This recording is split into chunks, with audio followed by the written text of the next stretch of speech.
Thank everybody for coming out for Yappy Hour this week. This is our third episode of our series of the Road to Delfest. And we've invited our friend Jacob Mathews to come and share a little bit about himself, about his music, and about his experience with Delfest. With that, I turn it over to Jake. Hi, guys. If anyone remembers the first one when we were trying to work out all the camera placement and all that stuff, I'm going to go over a bunch of that again. Dave asked me to do another one here 6 days ago. So I'm going to go over some stuff I did before, but I've been to every Delfest and I've done a lot of different things there. If you guys have questions about anything I say or want to remind me of anything at Delfest, I'll tell you a story about it. But again, my name is Jacob Mathews. About a little over a decade ago, I started a band called Grand Old Ditch with a bunch of friends of mine. And eventually, we were the first local band to get a spot at Delfest. But I started going to Delfest when Delfest started. Basically, I was into a lot of that type of music, fiddles, banjos, Celtic music, stuff like that. And I had been playing music most of my life. So when Delfest showed up in the town, there was pretty much no way to keep me away from it. It had everything I wanted, and they sold beer there, and I could camp. I mean, it was perfect. I was, 22, so worked out pretty well. But as I kept going, I kept getting more into the music, and I kept working on what I was doing myself at home. I started playing trumpet in second or third grade, learned how to read music and all that, got pretty good at hearing what I was playing and then being able to play from what I was hearing. And then as that progressed through middle school, I begged my parents for an electric keyboard. I'm a very visual and auditory learner, and I memorized stuff by rote repetition. So once I had a lot of the building blocks for music, having a keyboard to see it all laid out in front of me made a lot of connections for me a lot easier. After that, I got through high school, through marching band, and at the end of high school, I was sitting in the marching band practice room before a marching band rehearsal, and the choir director from the classroom next door came over, and I was sitting at the piano I always sat at in the band room whenever I didn't have anything else to do and just noodling around. And she walked up to me and hit a note on the piano, a pretty low one, and she said, "Hey, can you hit this note?" And I did. And then she says, "Congratulations, you are the bass in the barbershop for The Music Man," which was our senior musical at the time. That kind of started a love of harmony and singing for me and gave me a group of 3 or 4 guys that we could just try a bunch of things with. Learned how to do a lot of the barbershop and harmony tricks then. And then after high school, kept in contact with a few of the people that were in that production. And we had a vocal harmony group that we would do open mic nights, and I'd play a little bit of electric bass in it. I started playing that after senior year of high school. And we would just do covers of fun songs, whatever songs we wanted to. We would go out to open mics, get hired by churches, things like that, sing songs. It was a great time. But that was right around the time where I started getting into bluegrass more and more, as I found more connections between Irish music, Celtic music, things like that, and bluegrass, which it's a lot in the beginning is basically 1-to-1 because that's where a lot of it came from. So being at Delfest allowed me to discover a lot more of the roots of that songs and see the way it was going in the future. And I was able to meet a lot of the people out there that were very good at that. And they were very good at doing it on the fly and by ear and from memory, which was awesome for me. Second or third year, I discovered everyone late at night that knew how to play or sing would gather around in picking circles and things like that all over the campground. And you could basically just go up, try to join, either be told how to do it right or they would just let you do it. And I gained a lot more of my skills with groups and things from doing that. But I didn't get an upright bass until about 2011 or 2012, because I finally decided that if I wanted to get into that world more, I had to play their instruments. So I took what I already knew from electric bass, translated it to the upright bass, and finally found one to buy. I took that out to Delfest for the first year, I think, in 2012, and then drug that around to all of the picking circles I could find and met a lot of people out there that I still talk to today.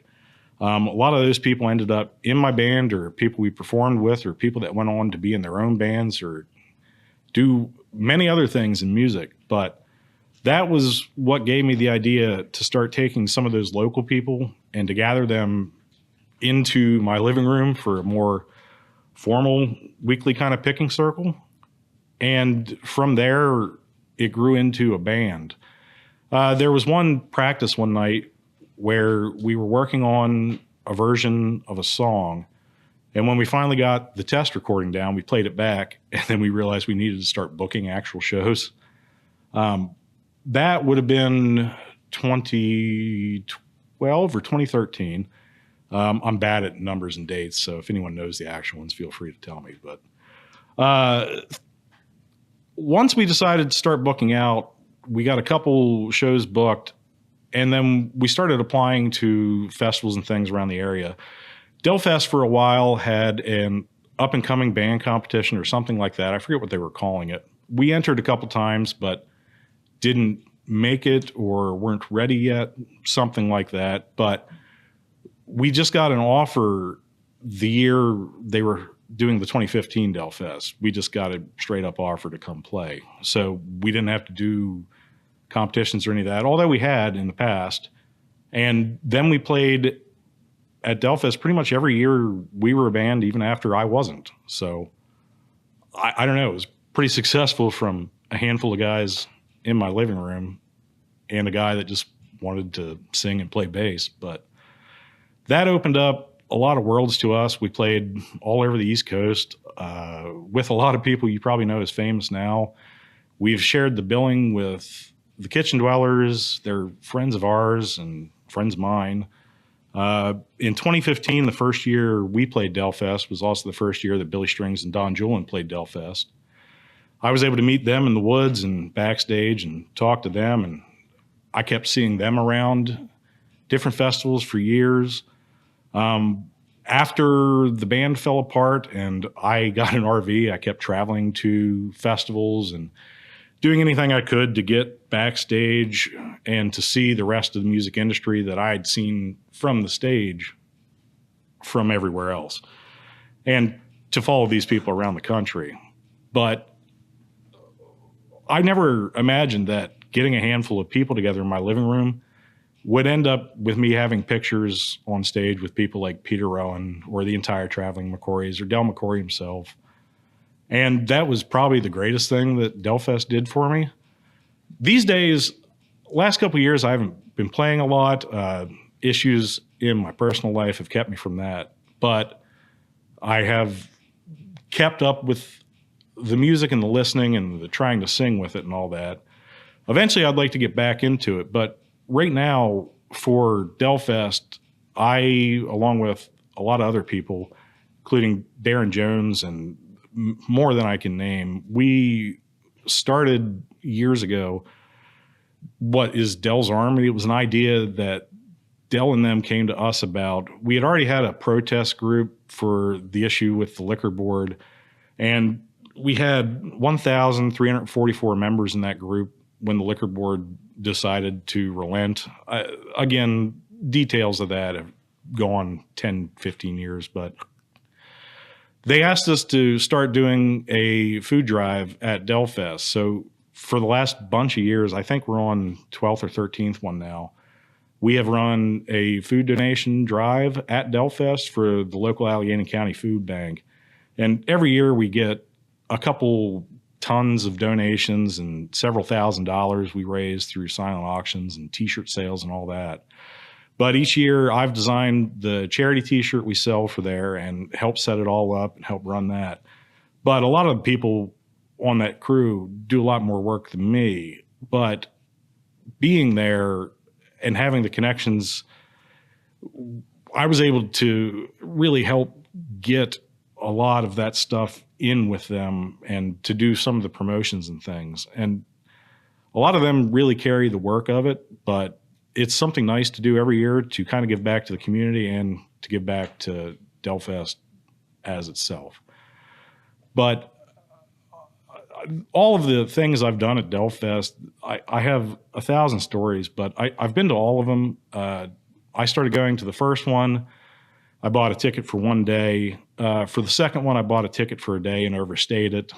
The third one, I think I swam across the river for one of the days. But after that, I started going 4-day passes and all that. And eventually, when we had the band, we were going under artist passes and artists and all that. And after that, with the food drive, we go under friends and family passes. I've basically done all the parts of Delfest other than being on the actual like security crew or the actual event crew itself. I don't know. I've got 1,000 stories from there, but What's your favorite? I was trying to come up with that one. Story. There's one that's personal to me, and there's a funny one. I'll do the funny one first, but I don't know if anyone in the room was there for the year of the Delnado, but there was a large microburst storm that came through the campground, ripped up everyone's tents and everything. There were a few lightning strikes, I believe one lightning fatality. Several trees fell, carnage, etc. But I was there at our campsite just holding on to our Easy Up with everyone else, trying not to get hit in the head by stuff, but I was facing out looking at the destruction in the rest of the campground. And then someone on our crew yelled abandon ship, and I didn't hear that in time. And I turned around and the Easy Up hit me in the head, knocked my hat off. And then I stood up and I heard someone yelling out of a cracked window, "Hey, jump in." And they popped open the back seat of a station wagon. I forget what it was, some sort of Volvo. But I jump into the back seat, and in the front passenger seat is a topless woman. And the guy who was yelling at me wasn't wearing pants and said, "Just stay in here till the hail and the wind stops." And then handed me a bottle of whiskey. And I didn't want to go anywhere else at that point in time. But that was just, that kind of magic happened all the time. I mean, in the middle of a life-threatening storm, I jumped into a random car and got free whiskey and topless women. So that kind of stuff happens all the time. Another funny one, my friend Ian's here.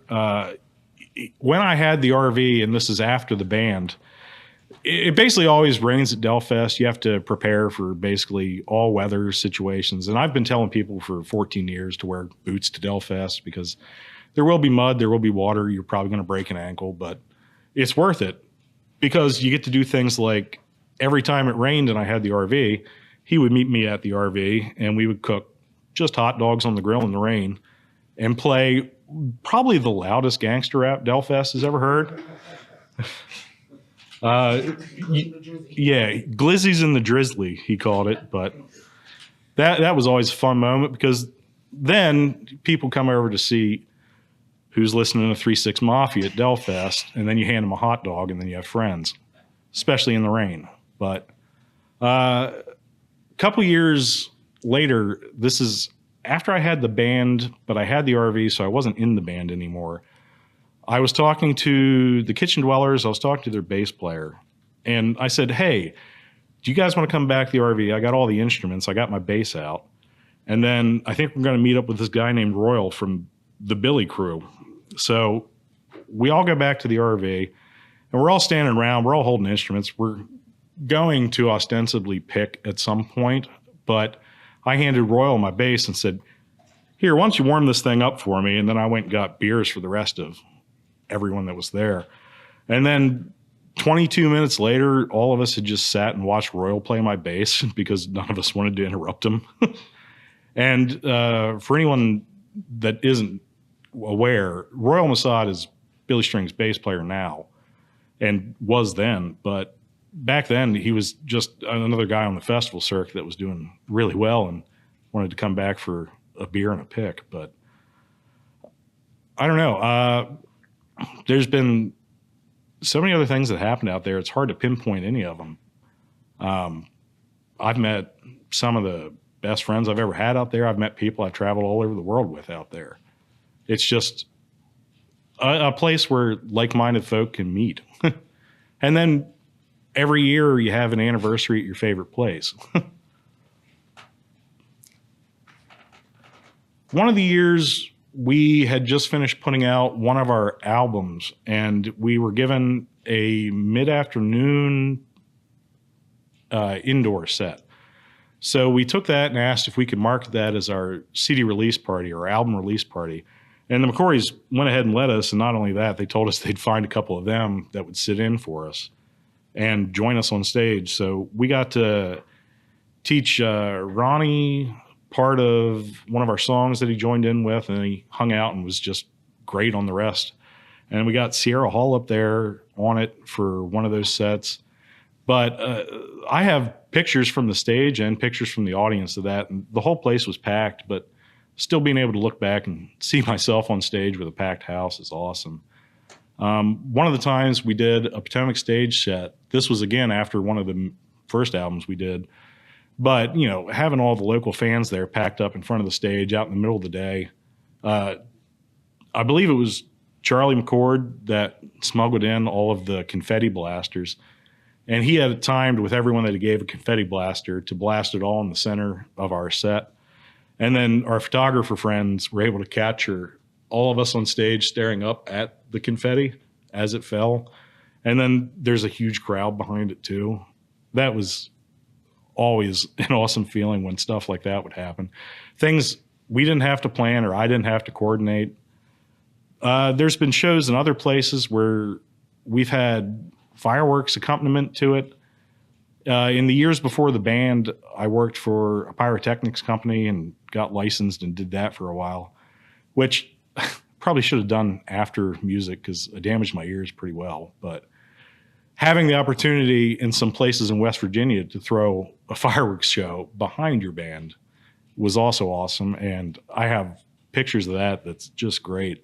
If anyone knows where Sleepy Creek is, or Sleepy Creek on the Potomac, as they call it, it is just a structure in the middle of a field that they have bands on and let people camp around. And they used to do it as an actual festival for a couple years, but they would let us do pretty much whatever we wanted as long as we could do it safely. So one year we worked with our booking manager who was tied in with Sleepy Creek production and got a bunch of Class C fireworks and rigged them all up, set them all off during the set. Those made crazy good pictures. But Delfest itself, I don't know. I've met most of the crews. The only thing I haven't really done out there is the Academy. I'm out there during the Academy because no one really questions why I'm out there anymore. But I go around and just talk to people and hang out and watch everyone else learn their trade and all that. But you know, now that I've been out of the game here a couple of years, I think I want to do it myself. Yeah. But we'll get there. Won't happen this year, but maybe next year. If you were talking to somebody that's never been to Delfest, what's one thing you would tell them to encourage them? Say hi to everyone.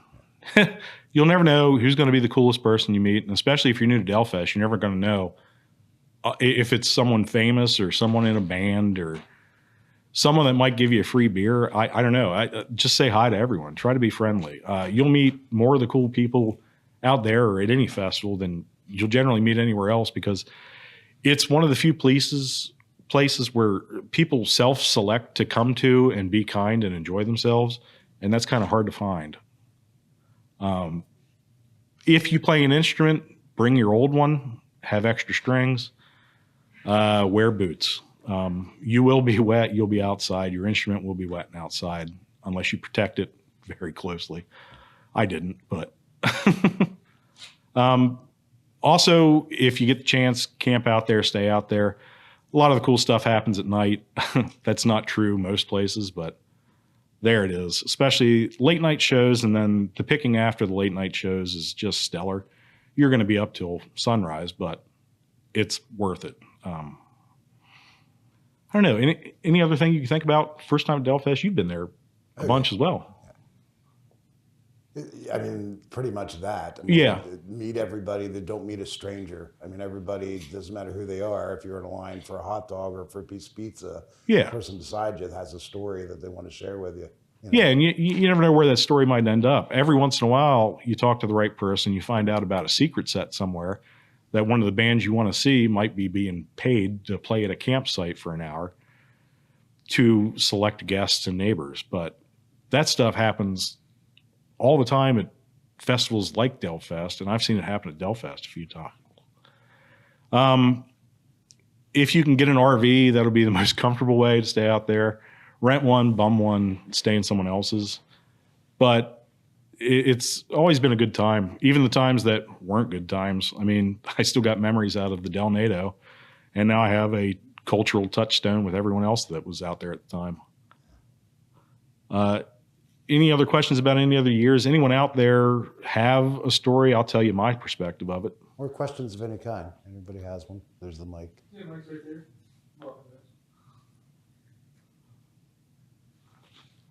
All right. If no one else does,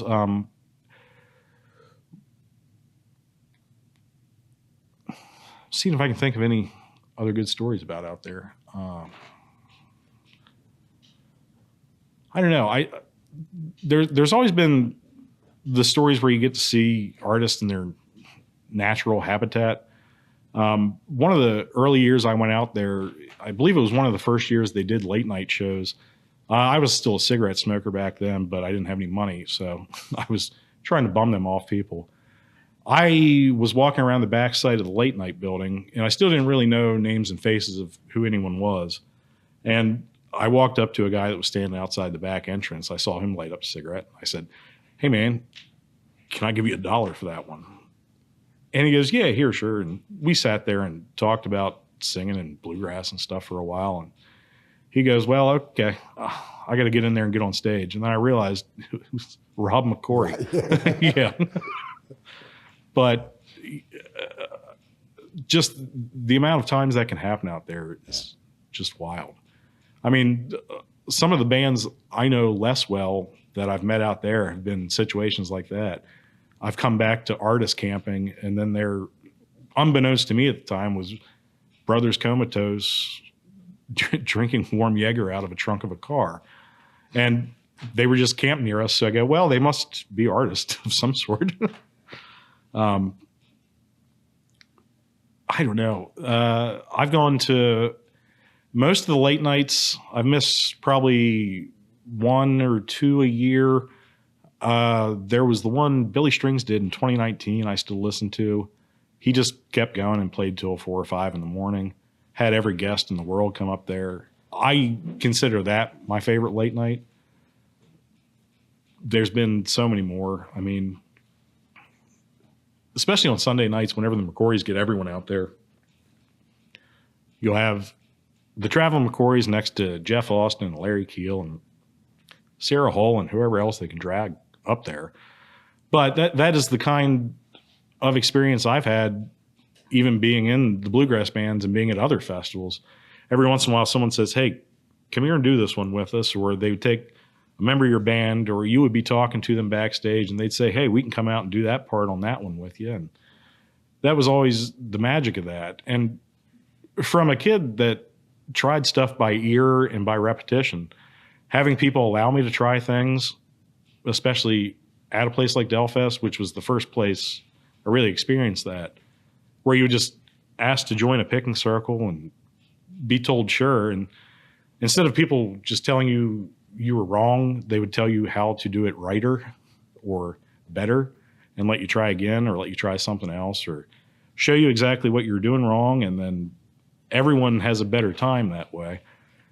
And it seemed like that was way more accepted there than anywhere else. And then as I got further into the music aspect of it and the actual, professional production aspect of it, that feeling exists all the way to the top, where every once in a while you'll ask a question you don't expect to get a yes to, and you'll get a yes and more.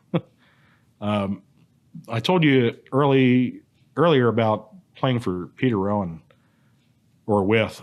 We were booked for him as an opener at Gypsy Sally's in DC, I think in 2016 or 2017.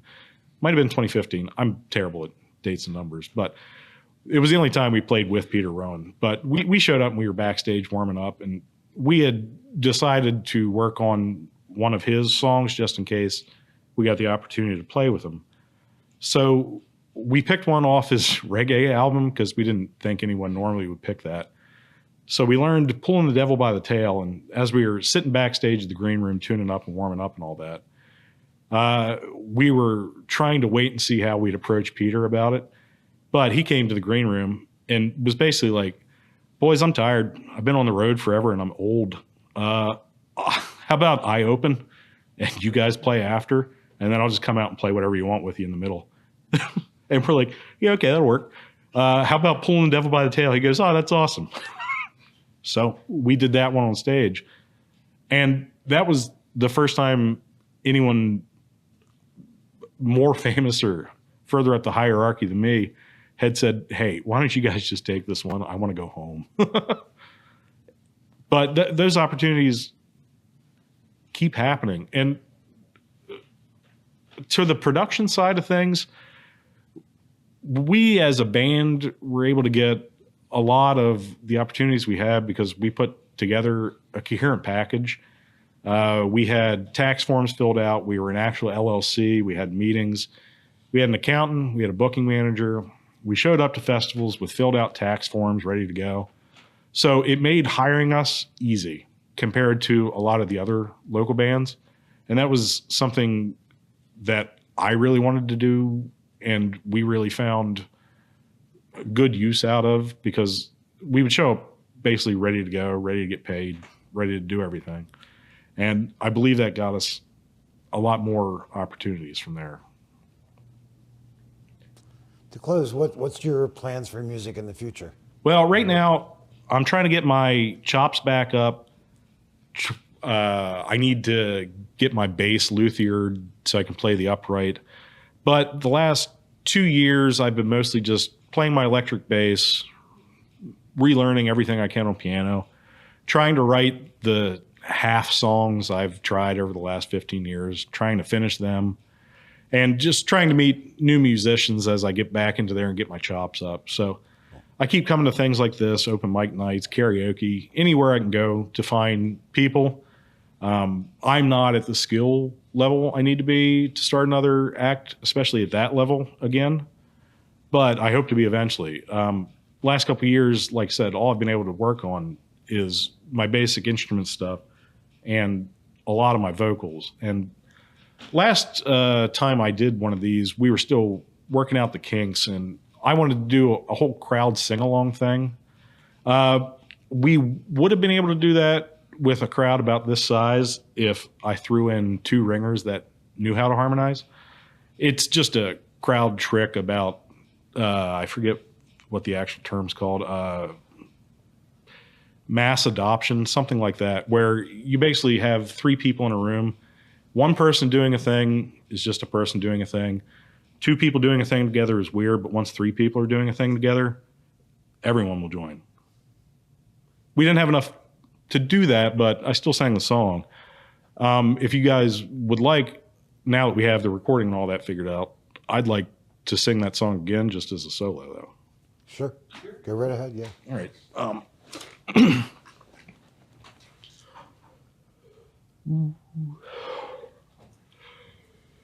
A late summer's day and my love and I went walking. Over hills and fields we walked, laughing and talking. Came across an old farmhouse standing broken and bare. This used to be someone's home, now no one lives there. There's a red barn standing, held together with nails and dust, and a tired old Massey Harris, all wires and rust.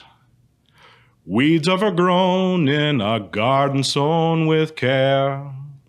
This used to be someone's home, now no one lives there. And through the crack of the window pane, I hear the sound of the falling rain. Another farm being left run down. Another family moved into town. Had a life that they tried to save, but the banks took it all away. Hung a sign from a torn screen door. Nobody lives here no more. They worked their fingers to the bone. Had nothing left they could call their own, packed it in under leaden skies, with just the wheat waving them goodbye. Had a life that they tried to save, but the banks took it all away. Hung a sign from a torn screen door. Nobody lives here no more. Had a life that they tried to save, but the banks took it all away. Hung a sign from a torn screen door. Nobody lives here no more.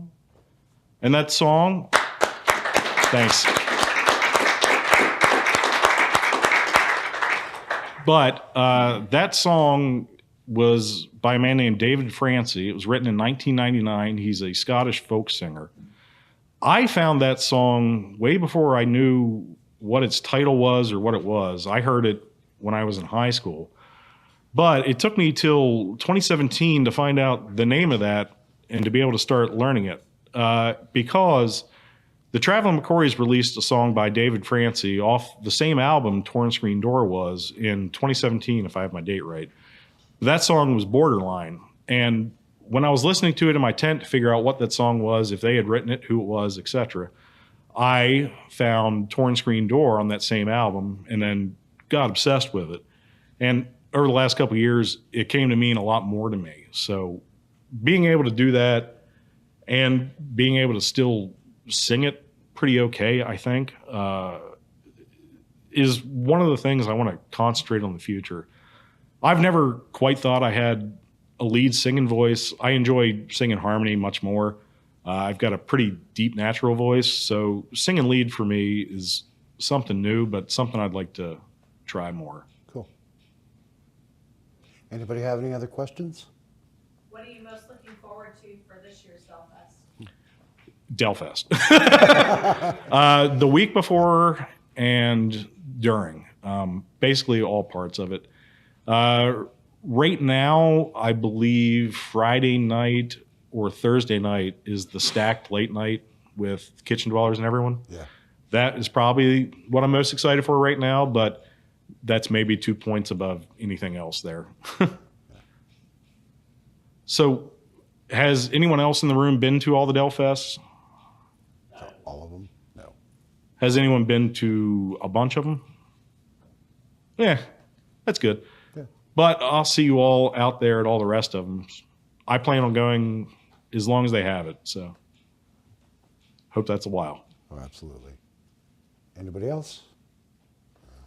Thank you, Jake. Hey, thanks.